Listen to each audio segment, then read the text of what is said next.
कहां है तुम्हारे ठाकुर जी, सेवा पूजा कैसी चल रही, अभी तक कर ही रहे हो? उनको लगी पत्थर है, बचपन में की होगी, अब तो बड़ा हो गया। कहां है तुम्हारे ठाकुर जी? बोले ठाकुर जी अभी नहीं है, ठाकुर जी तो गैया चराने गए। संत बोले मतलब?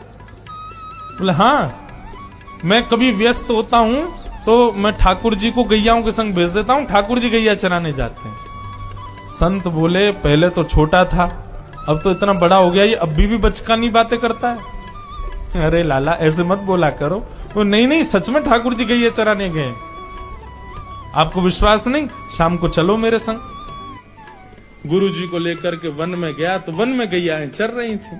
बोले कहां है तेरे ठाकुर जी? अरे देखो वो दोहरी गैया के पीछे पीछे हाँक रहे हैं, वाकू पीछे पीछे चल रहे हैं वाक्य, देखो ठाकुर जी दिख तो रहे।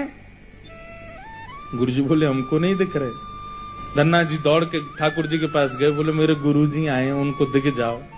भगवान बोले उनको नहीं दिखेंगे हम बस तुमको ही दिखेंगे, तुम्हारे सखा तुमको दिखेंगे, सबको थोड़ी दिखेंगे। अरे भैया ऐसा मत करो। क्यों? बोले आपको और मोको एक दूसरे से मिलवावे वाले तो गुरुजी हैं। गुरुजी यदि मुझको नहीं देके जाते आपको, तो आप मुझे कैसे मिलते? मेरे गुरुदेव हैं, इन्होंने ही तो मुझको दिया था आपको। ठाकुर जी रीझ गए, पुनः पुनः धनुष की भक्ति, ऐसा भाव। इतने में ही नील माधव नीलमणि ठाकुर जी प्रकट हो गए, और जैसे ही प्रकट हुए दूर खड़े गुरुदेव के एक एक रोम बिलखने लगा, रोने लगे,